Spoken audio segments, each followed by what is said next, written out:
Olá, boa tarde a todo mundo que nos acompanha aqui pelo Diário da Região, pelo site do Diário da Região, pelo Facebook do Diário da Região, pela TV Diário. A gente também está no Twitter, a gente está no Instagram, a gente está nas redes sociais e estamos começando mais um Política em Debate. Aqui do meu lado o jornalista Rodrigo Lima, o companheiro aí de bancada, a gente cobre política aqui, né?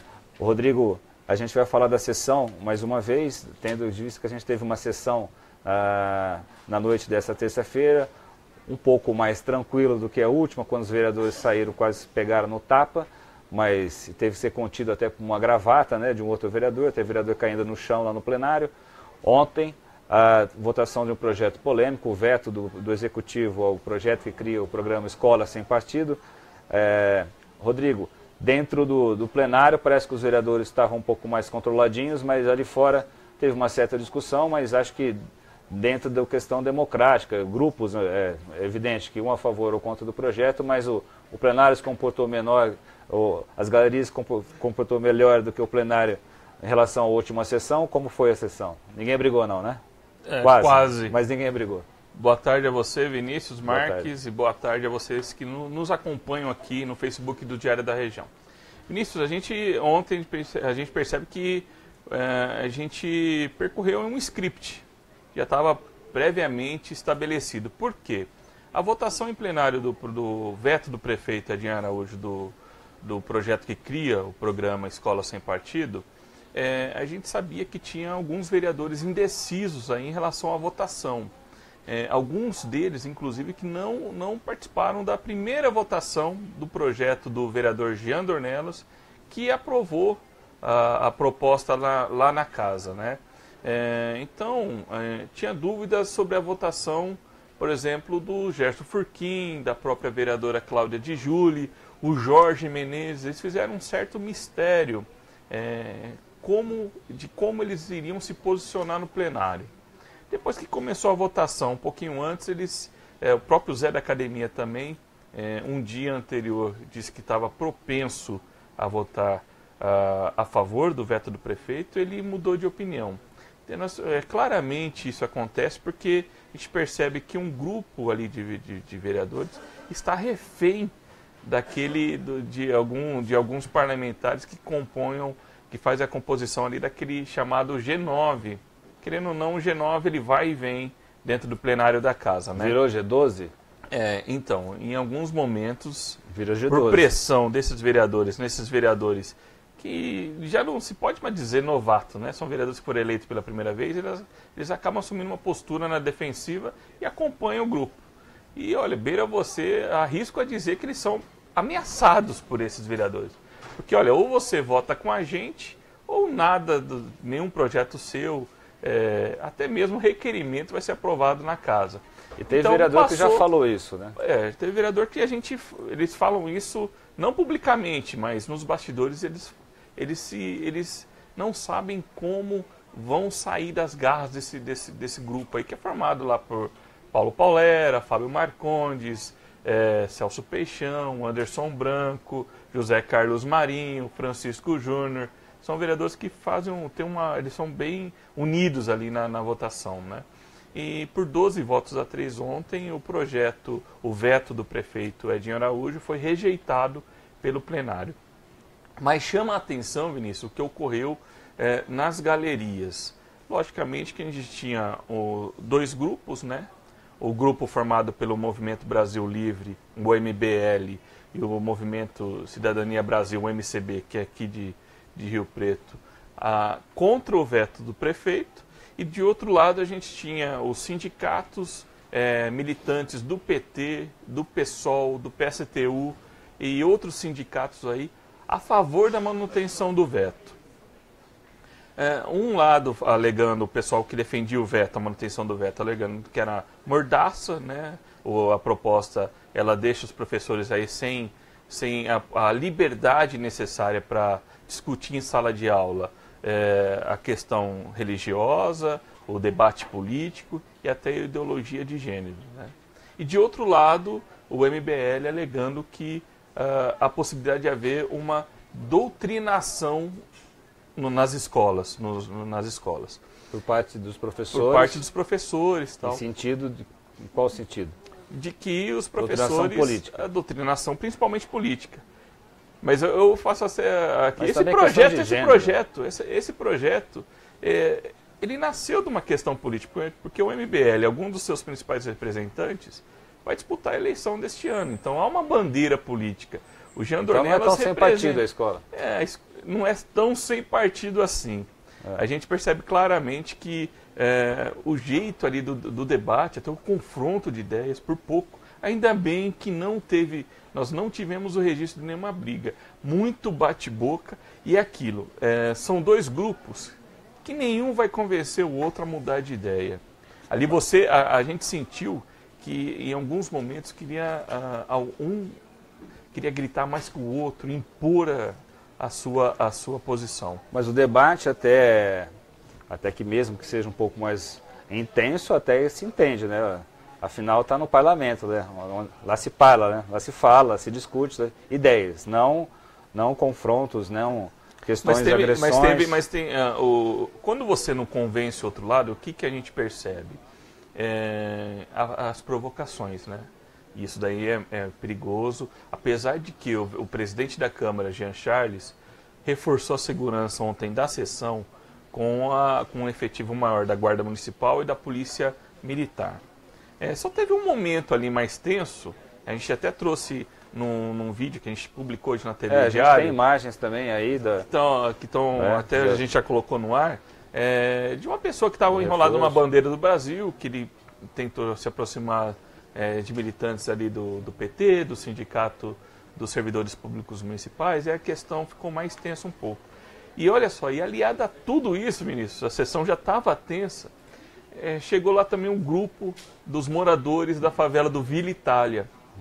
Em meio a essa discussão da escola sem partido, um grande grupo formado aí por mulheres, crianças e também os homens, né, as pessoas que formam toda esses moradores lá da favela do Vila Itália, chegaram na sessão.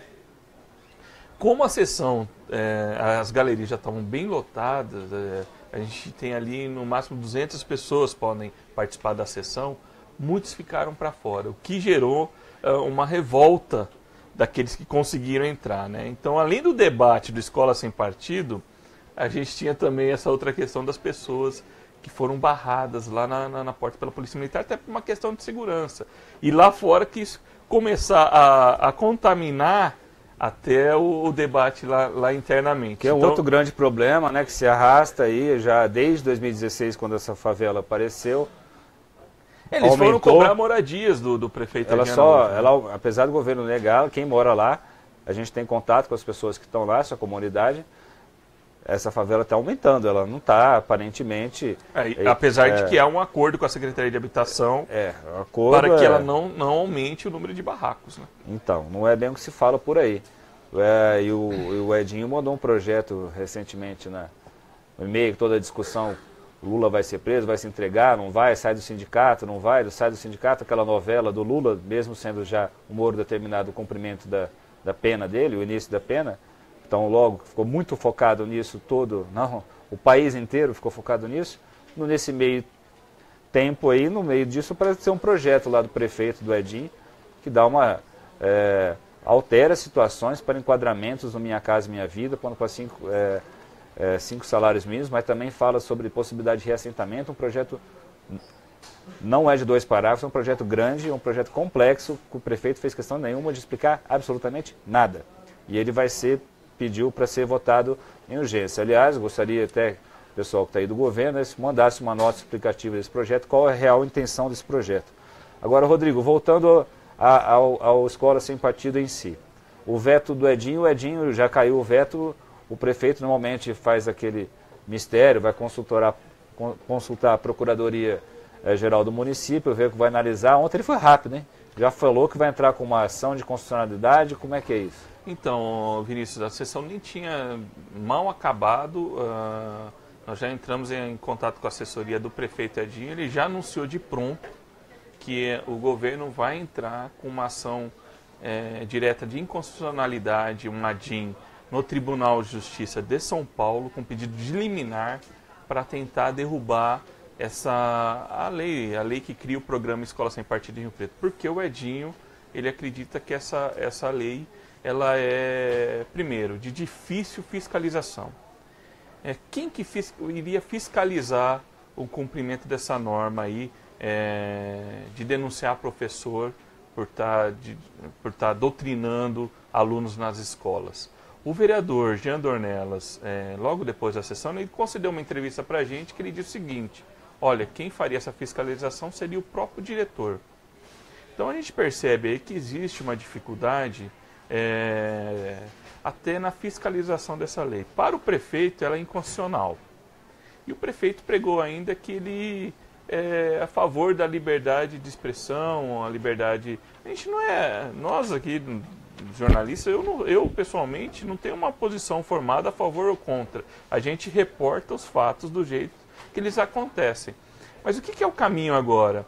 O Edinho tem um prazo aí curto para promulgar ou não a lei, porque ele vai ser informado, para sancionar ou não a lei, porque ele vai ser informado... O veto derrubou, a Câmara vai promulgar a lei, aí vai virar norma. Então, mas o prefeito vai ser informado.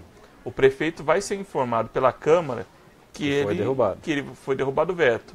Ou seja, ele vai sancionar, ele vai acatar a lei ou não. Aí, ele não acatando o que não vai acontecer, o presidente da Câmara... Mas se ele já anunciou a DIN, ele não vai deixar, né? Justamente. É a tramitação burocrática, né? Aí o presidente da Câmara deve promulgar a lei, porque o plenário é soberano. Sim. A decisão do plenário é soberano. O Jean Charles, o presidente da Câmara, não tem escolha. Tem que promulgar a lei. Ele promulgando a lei, o município tem que cumprir essa legislação.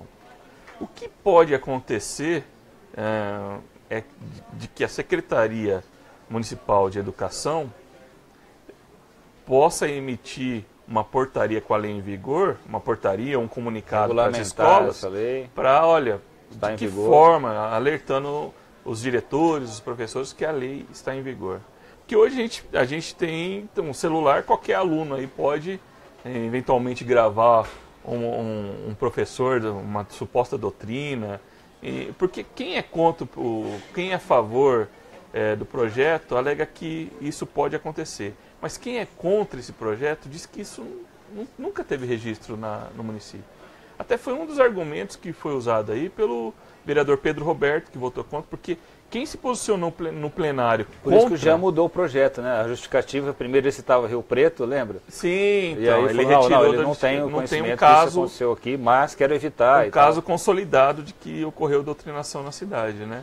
Quem votou contra o Escola Sem Partido ontem, foi a favor do veto do prefeito, foram 3 vereadores. A Márcia Caldas, o vereador Pedro Roberto e o Marco Rilo.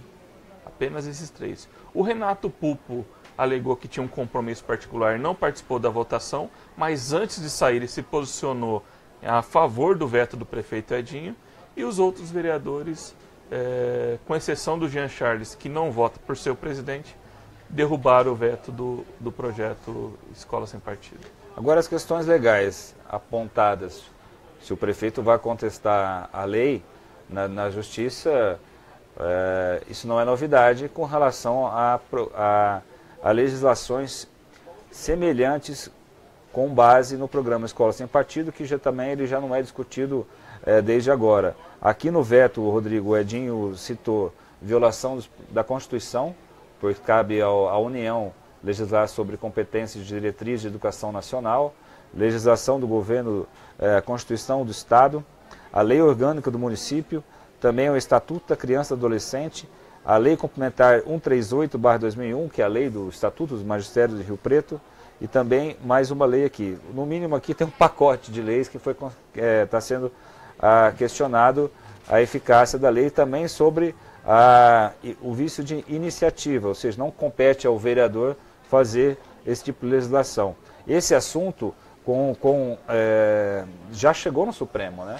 Esse assunto já chegou no Supremo, o projeto, no caso, Escola Livre, que segue mais ou menos a questão de doutrinação, essa doutrina política, toda essa questão de emitir opiniões e tal, por causa de uma lei de Alagoas, no governo do estado de Alagoas, na Assembleia de Alagoas, citou aqui quando fala que a questão da iniciativa, não é possível um projeto de iniciativa parlamentar alterar o regime jurídico sobre os professores.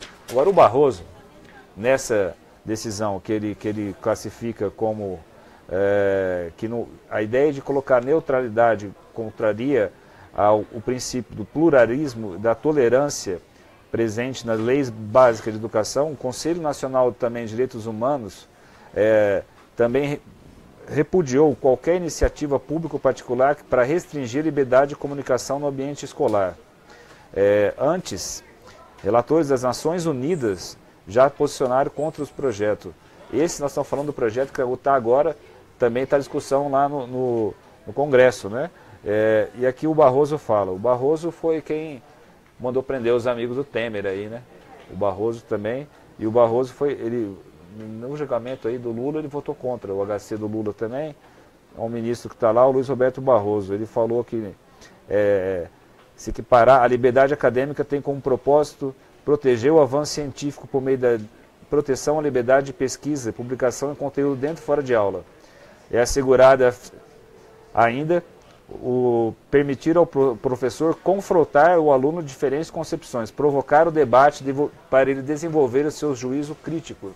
Nesse sentido, o Supremo definiu. O Ministério Público Federal também fez uma manifestação contra o projeto de escola sem partido. O autor do projeto, o Dornelas, que é um advogado, que é um conhecedor da lei, né, deve ter conhecimento de todas essas coisas. Não sei se está tudo, o Supremo está errado, o Ministério Público Federal está errado, todo mundo está errado, mas o Jean está certo e o projeto está certo. Ele ainda vai dar muita discussão esse projeto, Rodrigo. Agora, existem outras cidades também que estão sendo debatidos, estão sendo aprovados, estão sendo vetados e estão sendo discutidos na a intenção do MBL é você aprovando um projeto desse numa cidade importante e estratégica como o Rio Preto, até nas redes sociais, o Jean Dornelas, junto com representantes do MBL aqui de Rio Preto, gravou um vídeo para ser divulgado em nível nacional, onde aprovando aqui se abriria a porteira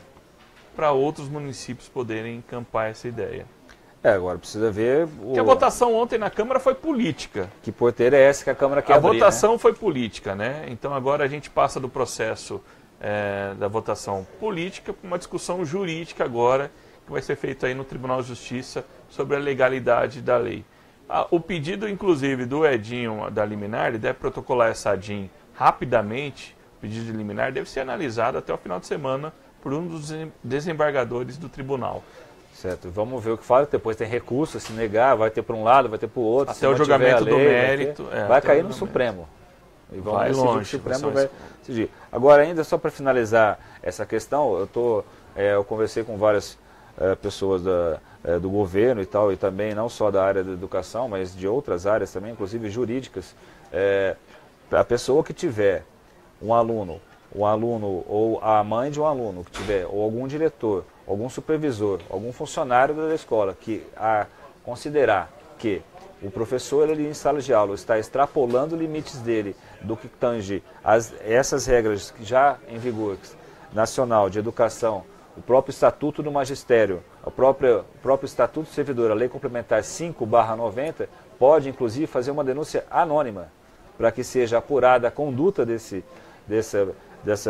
professor ou professora e que pode resultar em sindicância, processo administrativo em várias coisas. Ou seja, hoje não é uma farra do boi como se parece, existem normas seguidas também, né? Até o Jean Dornelas ontem ele usou a tribuna para defender o projeto Escola Sem Partido. Ele falou, olha, vai anexar um cartaz na escola, mas a gente já tem leis.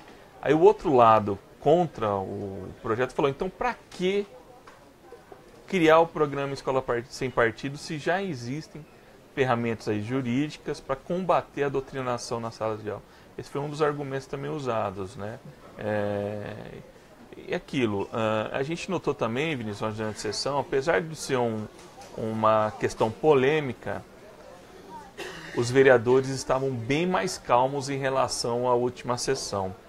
A gente achou que poderia ainda ter algum desdobramentos por conta da sessão da semana passada, que a gente sabe que foi uma baixaria tremenda, né? Histórica, né? Uma briga entre os vereadores. que nunca, dificilmente na história a gente vai superar o que aconteceu, aquilo que você lembrou bem. Já teve, mas não tão generalizado. Os vereadores estavam mais calmos, inclusive alguns transpareceram ali envergonhados pelo que ocorreu na semana anterior. Então, por conta disso, a gente percebeu claramente que houve uma mudança de postura dos vereadores. Não sei se resultou numa conversa que o próprio presidente da Câmara, Jean Charles, iria ter com a turma, né, para falar, olha, vamos dar uma segurada, porque a imagem do Legislativo foi jogado na lama, né, com aquele episódio. E uma das mudanças, Vinícius, que você que acompanha também a sessão, que isso vai pegar ou não com o tempo, o Jean Charles, o presidente da casa, ele quer que os vereadores, ao usar o microfone de à parte, só seja o vereador que estiver falando no microfone, ninguém ali dos vereadores fique próximo. O microfone é aquele microfone que o vereador, por exemplo, o microfone de à parte é aquele que fica ali em frente à mesa do presidente da Câmara, onde os vereadores ali eles se posicionam, fazem uma questão de voto, né? Enfim. Então ele quer que um vereador, quando estiver falando, ninguém fique ali em pé rodeando. Foi onde que aconteceu a confusão, começou, porque fica o olho no olho. E o clima de ódio que tem entre os parlamentares levou à confusão. Se tivesse essa regra já estabelecida, um falando e todos os outros sentados, fatalmente ou provavelmente não teria aqueles desdobramentos lamentáveis que a gente assistiu na última sessão. Sem dúvida, foi uma vergonha que aconteceu e a gente espera que os vereadores tenham mais calma, mesmo que tenha uma ampla divergência ali, eles foram eleitos não para ficar ali batendo boca ou discutindo algumas questões muito próximas do que apenas exclusivamente particular, parece treta de alguns, do que o que é para o benefício ou não para o morador, né? O morador não votou em ninguém para que ele ficasse lá batendo boca com alguém, contrário a algum tipo de ideia dele ou por alguma rixa de cunho pessoal ou não, né? O Rodrigo, a gente teve também ontem aquele assunto sobre que levou à prisão dos amigos do Temer, a renovação lá do contrato do Porto dos Santos, né, que foi assinado pelo ex-ministro Edinho Araújo, hoje prefeito de Rio Preto, né? Teve um parecer ali dentro do próprio Tribunal de Contas da União mesmo. TCU, tem o Ministério Público do TCU, né?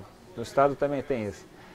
Fez uma recomendação de que fosse a renovação seja anulada, né? O Edinho defende sempre a legalidade dessa renovação, isso com base pode, até no TCU também. Imagina se esse contrato for anulado de fato, isso pode implicar, há quem diga que o prefeito Edinho Araújo possa de fato aí se complicar nessa questão, né? Porque até agora ele foi ouvido como declarante na Polícia Federal. Ele foi lá na Polícia Federal, ele não está como investigado.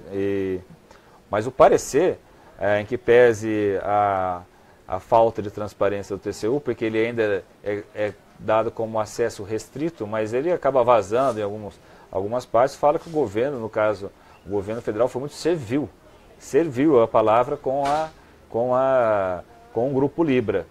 E o dono do Grupo Libra, o Gonçalo, que prestou depoimento lá, disse que sim, pediu para o Temer para que fizesse a renovação e tal, e que, segundo... Mesmo com uma dívida de 2 bilhões de reais. Cada hora fala o valor, né? Quando o despacho do Barroso fala que tinha uma dívida à época, 2015, de 1 bilhão. O governo federal falou hoje que é 2. O Edinho fala que não tem dívida nenhuma, porque está sendo depositado em juízo.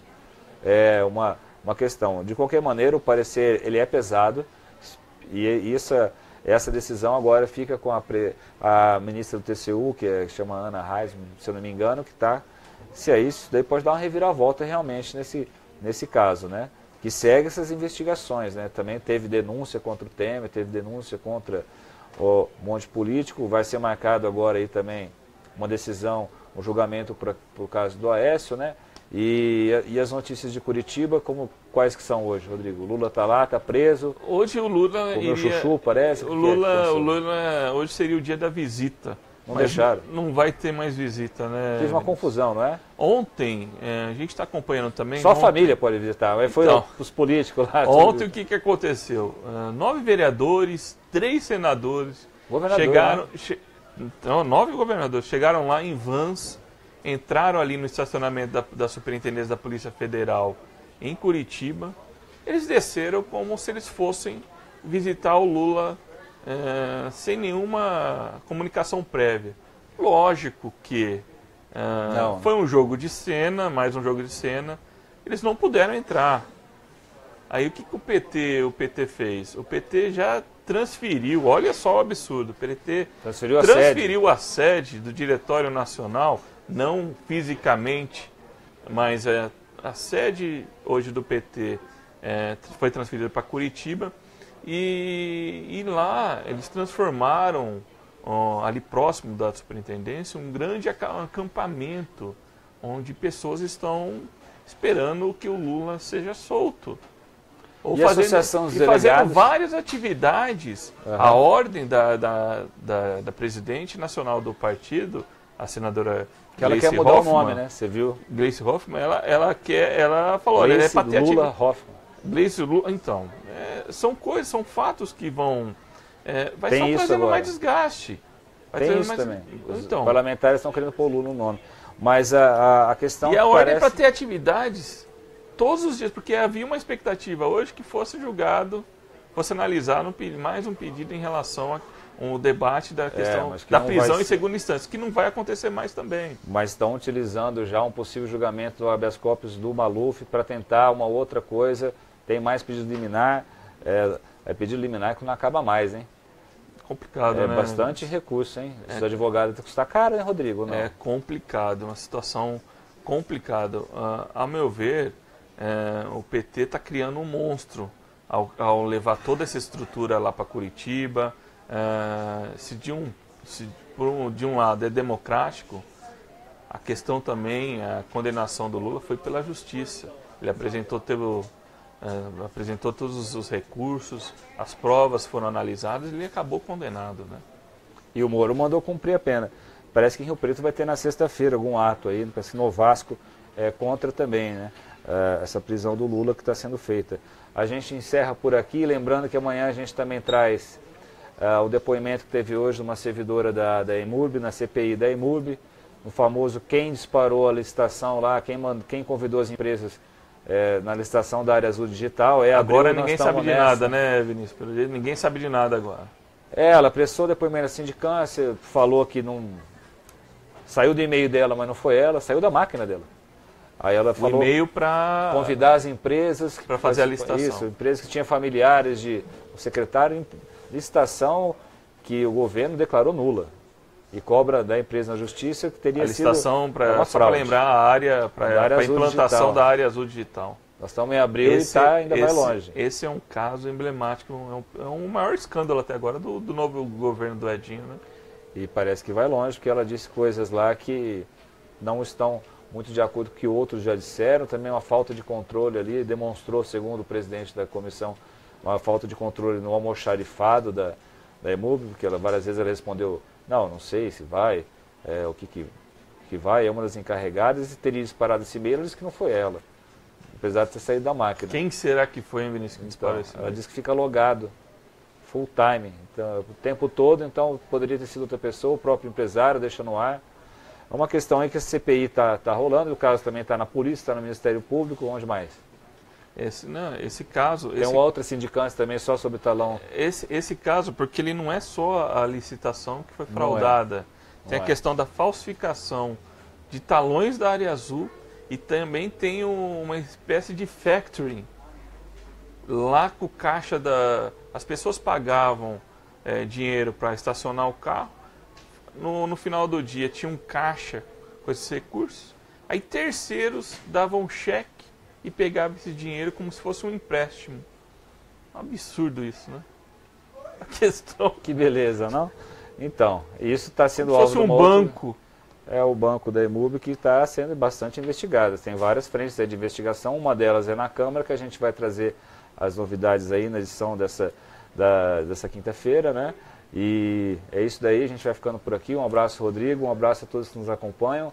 Daqui a pouco vai estar no site aí também a gravação, vocês podem rever. A gente aceita críticas, só não vale, né, xingar muito, porque aí tira. A discussão mas a discussão está aberta. Gera paixões aí da Escola Sem Partido. Vinícius, um abraço para você e aos amigos internautas. Obrigado, valeu. Até a próxima semana, né? Até a próxima, obrigado.